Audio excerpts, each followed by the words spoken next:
friends. In this video, I am going to talk about classroom communication, which is very important topic in TU Service Commission and UGC Paper 1. In this video, I try to explain about importance of classroom communication skills and strategies for effective communication in the classroom. And first topic is classroom communication. Creating dialogue between your students can be a challenging yet fundamental part of teaching. Effective communication can help to build and foster a safe learning environment where students can thrive, prosper, and learn. Communication is key in the classroom. Successful teaching is generally considered to require only 50% knowledge to 50% communication skills. As a result, a teacher should be proficient in all four modes of communication: listening, speaking, reading, and writing, and should know how to utilize this proficiency effectively in a school environment. Being able to do this has been proven to impact the success students achieve in their academic lives, as well as the teacher's own career success. The importance of establishing good communication at a young age is critical in a child's development and future learning. The communication skills that students learn at school are fully transferable and essential across all aspects of life. Furthermore, it has been proven that supportive teacher-student relationships have a positive impact on class participation, engagement, and ultimately a student's achievements. Communication can be described as the process where people exchange thoughts or ideas with one another. The benefits of fostering such relationships enable students to freely discuss thoughts and ideas and creates an open environment in which questions can be asked without the risk of being judged or humiliated. Poor communication is the main reason why students lack motivation, perform badly, and consequently drop out of school. According to many studies, success of students is directly related to effective communication of their teacher. Nurturing this kind of interactive and engaging teaching environment demands regular and effective communication. We have compiled our top techniques to create a positive dialogue between students and teachers. Now we are talking about why is it important for teachers to have effective communication skills? Teachers benefit from good communication skills in three different areas when communicating with students, with parents, and with colleagues. Communicating with students. Communication skills are most vital for interactions with students because the act of teaching itself requires them.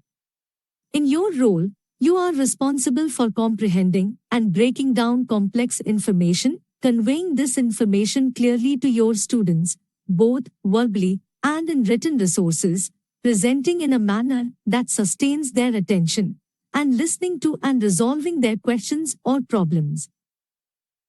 You are also required to adapt content for different learning styles, motivate students to learn, build supportive relationships using encouragement and empathy, manage the classroom, and give feedback, making your classroom a safe and supportive learning environment. All of these things require good communication skills. The better your communication skills, the more effectively you can perform these tasks. In turn, your students will make more academic progress. Studies have found that the success of students is directly related to interactive, engaging teaching environments formed by able teachers. Additionally, the way that you communicate with your students can positively affect their perceptions of school, their role in the classroom, themselves and their abilities, and their motivation to succeed. However, this works both ways. Poor communication skills, and thus poor methods of teaching, causes students' comprehension levels to drop and may affect their academic progress negatively. It could also lead to students lacking motivation, disliking school, and believing themselves to be unable to achieve. This could have consequences for the rest of their lives. Therefore, Effective communication between teachers and students is extremely important. It allows you to perform your job well, with positive results for your pupils.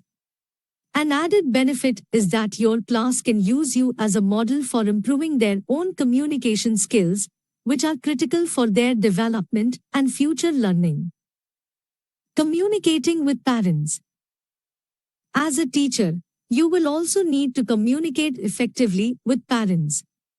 This could take place through a variety of mediums, including phone calls, emails, and in-person meetings, so you must be skilled with both verbal and written language. This is particularly important because you will often have to discuss sensitive subjects, such as behavior issues, learning problems, and the student's strengths and weaknesses, without making the parent feel confused or defensive. It is vital that you are clear, but tactful, at all times. Failing to communicate well with parents could lead to doubts on their part about your ability to teach, and possible complaints, as well as a lack of understanding of their child's performance and educational needs. Communicating with colleagues. Teaching does not always involve independent work. It also requires collaboration. Whether you are planning lessons together, updating your colleagues on certain students' progress, or sharing tips about how to handle issues in the classroom, good communication skills will be of use to you. You might also utilize these skills in staff meetings and training sessions, being able to lead meetings, present in front of varied audiences, and give feedback to other staff could illustrate to your colleagues and superiors that you are a good candidate for promotion. As we have demonstrated, there are many reasons why effective communication skills are imperative in a teaching career. In the next section, we will give you some strategies to improve your communication in the classroom. Let's talk about strategies for effective communication in the classroom. What we classify as good or effective communication depends on the context. When you are presenting in front of the class, you will use different strategies than when you are facilitating a group discussion or speaking to a student one-to-one. Here, we will suggest 8 strategies that are applicable to each of the contexts that you may encounter. 1. Create a safe learning environment with supportive relationships. It has been proven that supportive relationships between students and teachers have a positive impact on class engagement, participation, and the students' achievements. It has even been suggested that these supportive relationships may negate the tendency for low-income students to have poorer school outcomes. This is because when students feel supported, they are more comfortable expressing their own thoughts and ideas in class discussions, attempting challenges, and asking when they need help. Higher levels of engagement and participation then lead to better developed knowledge and greater achievement. A supportive learning environment is built using communication.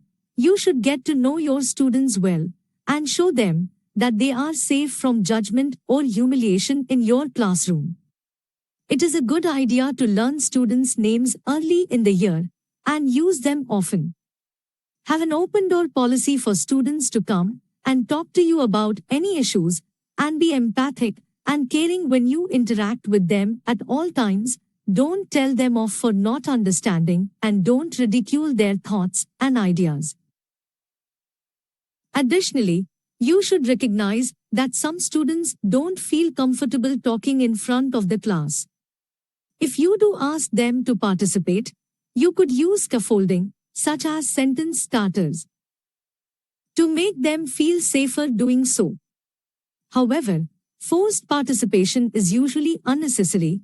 It is likely that quieter students have excellent listening skills and are learning just as much, despite not sharing their own thoughts. 2. More teamwork. Teamwork and group discussions contribute to making the classroom a more comfortable environment.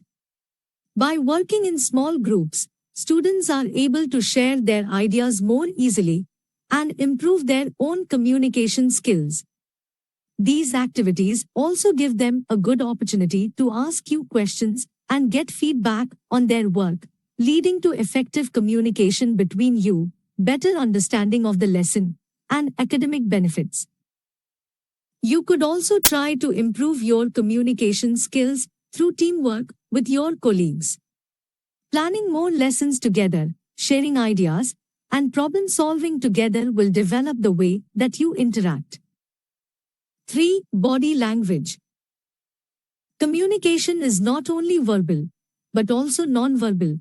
You should ensure that the signals you are giving out through your body language are positive, confident, and engaging. For example, making eye contact with students when you are talking to them shows that you are being supportive and attentive.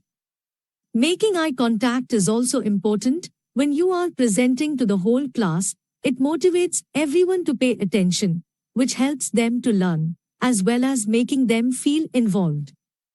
In order to make more eye contact, you may have to learn your lesson content more thoroughly in advance, so that you don't have to look away to read your notes. As you teach, you should use gestures to emphasize your words. This increases the interactivity of the lesson, making it more visually interesting and hence, more memorable. Keep your arms open, do not fold them, and use smiles, nods, and thumbs up to encourage students when they participate. Moving around the classroom while you teach can help to remove the barrier between you and your students and gives them less opportunity to zone out or get distracted. Body language is also important when dealing with negative behavior.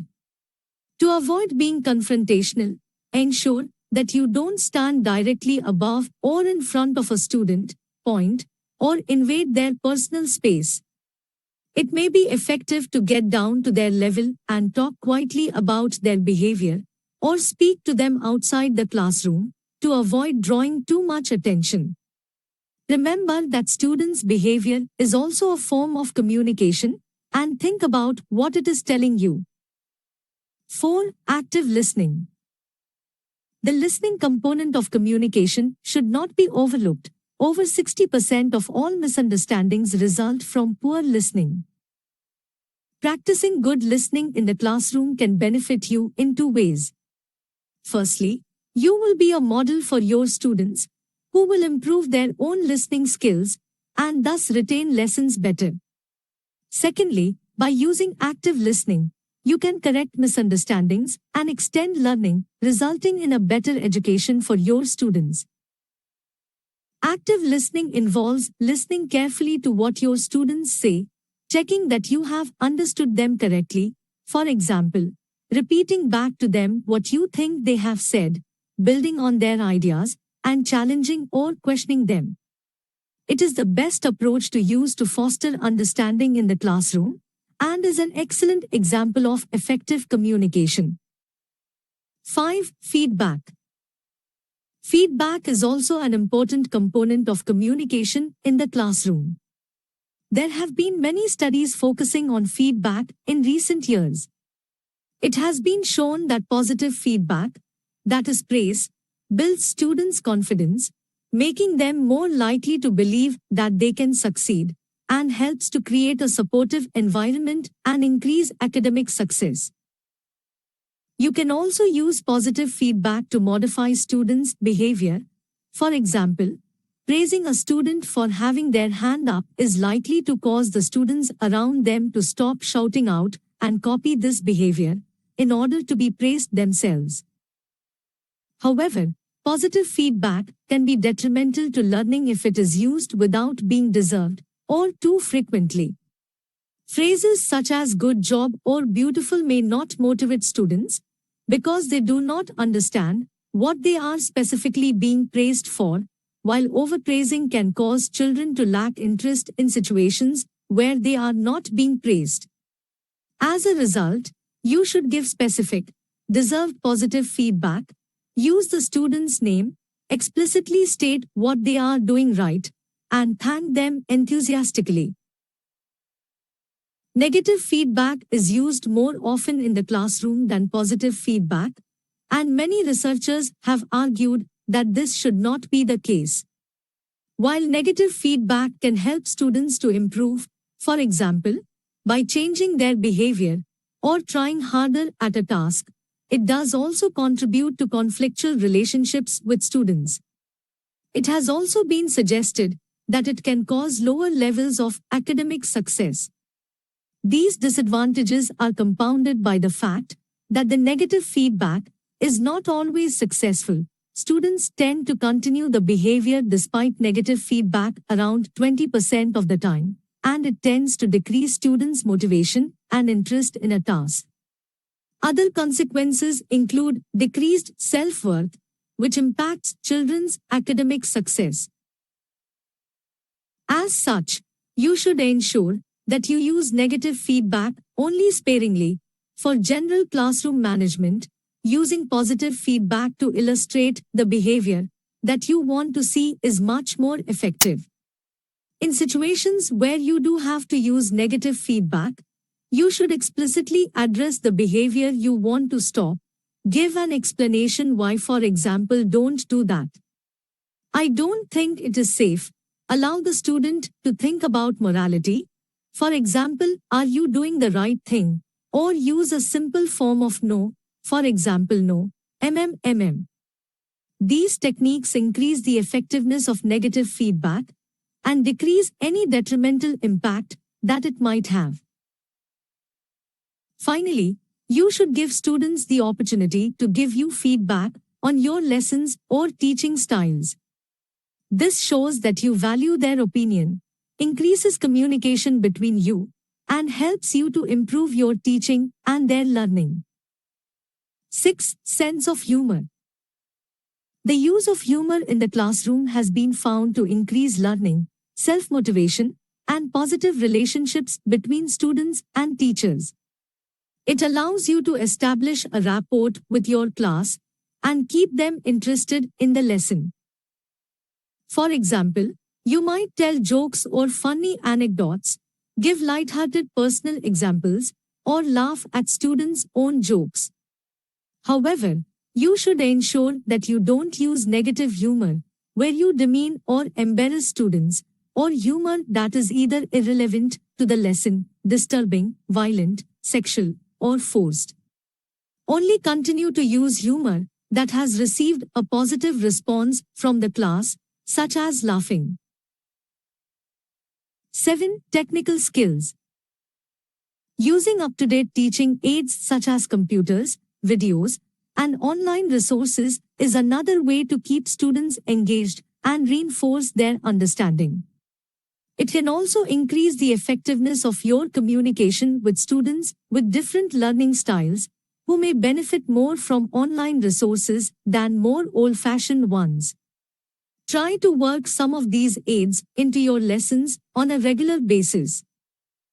8. Be clear.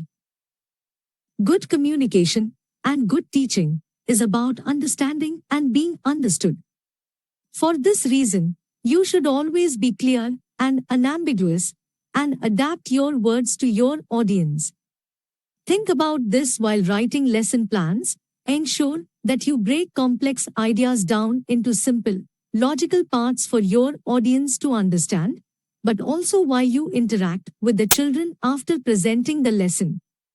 For example, you may wish to check that your teaching was clear by asking your students questions or requesting summaries of the lesson in their own words. When you ask your students questions, use appropriate scaffolding to ensure that they understand exactly what you are asking. If you teach in a primary school, your students' language abilities won't yet be fully developed.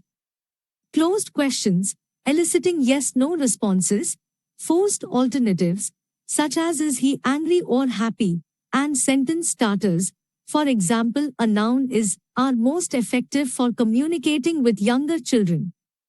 For older children, open-ended questions, such as how do you think?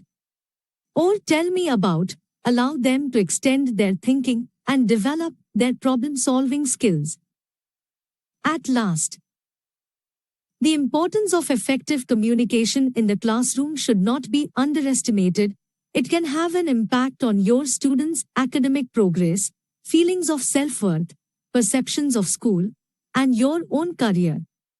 Using communication strategies like the ones we have detailed above could allow you to become a more successful teacher who better meets your students' needs.